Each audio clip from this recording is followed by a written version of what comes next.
Dans son autobiographie « Pénétration, la question extraterrestre et la télépathie humaine », Swann mentionne son œuvre avec des individus d'agences inconnues qui étudient les extraterrestres, sa visualisation à distance d'une base secrète extraterrestre via le remote viewing sur une partie occultée et invisible de la Lune, mais aussi son expérience cinglante avec une femme fatale, cliché d'apparence humaine dans un supermarché à Los Angeles. Il conclut que les extraterrestres vivent sur Terre dans des corps humanoïdes. Swann déduit que la présence extraterrestre est vraie, que nombre d'entre eux sont bio-androïdes et qu'ils savent que leur unique ennemi sur Terre correspond aux psychiques.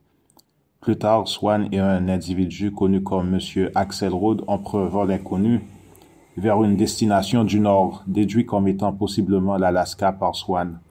Accompagnés de 2 gardes du corps jumeaux, Swann et Axelrod tentent d'observer secrètement l'apparition récurrente d'un ovni essayant d'aspirer l'eau d'un lac.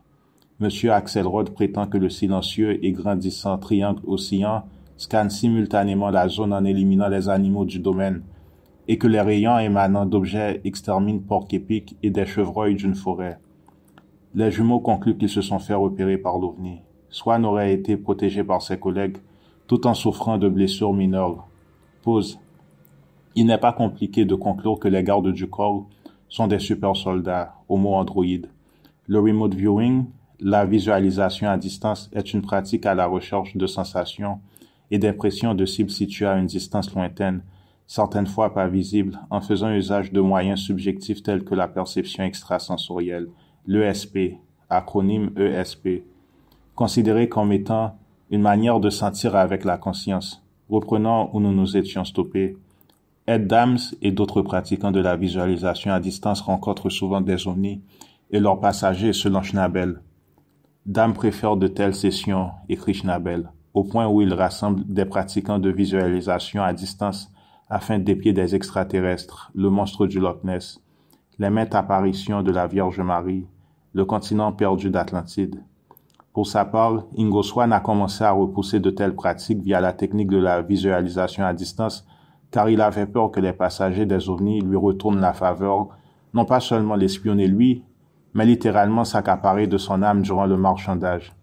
Si le rapport de Schnabel est précis, les soucis de Swann ont pour implication l'existence d'entités en mesure de posséder des êtres humains, des croyances persistantes de presque toute civilisation et des religions les plus répandues depuis le début des annales historiques. Schnabel, après avoir interviewé les engagés les plus importants dans le programme de visualisation, rapporte que le dernier a perdu sa vitesse de croisière vers les dernières années de l'expérimentation et a doucement débuté un déclin dans le chaos paranormal, une place ténébreuse infestée par la folie et la présence d'esprits maléfiques. Ce n'est pas clair, mais l'on est amené à croire qu'en faisant la revue de ces nombreux livres, il semble qu'aucune personne dans le programme de visualisation à distance ait payé attention à une telle possibilité. Si l'entité établissant la possession est de type extraterrestre, ou le très populaire démon mentionné dans les traditions religieuses les plus répandues. Assumons pour le moment que cette possibilité fut une réalité, nous sommes alors introduits au scénario selon lequel des intelligences non humaines ont infiltré un programme composé d'hommes prometteurs et ont lentement tourné des chevaliers de Jedi mal équipés vers une route sombre. Fin de l'extrait. Des chevaliers de Jedi sont talentueux mais mal équipés. Pourquoi? Une question de fréquence de vibration et de résonance. Il existe une différence entre être talentueux et ne pas laisser ce même talent vous détruire via l'intermédiaire d'interférences négatives.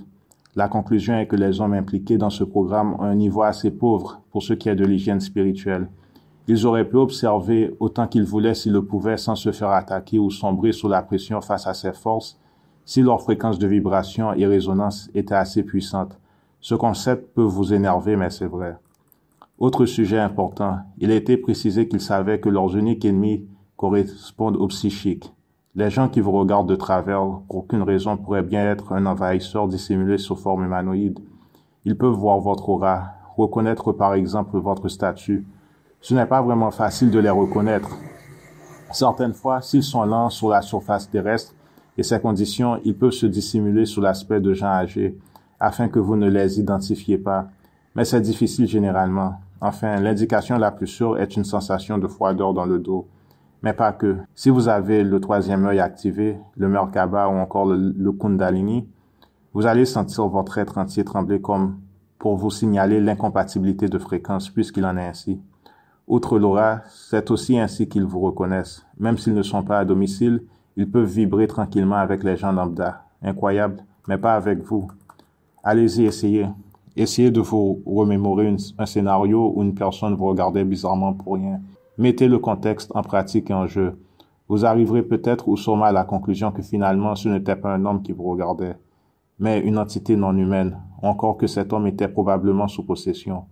Alors voilà le problème. Si votre fréquence est plus haute, vous avez plus de grandes responsabilités.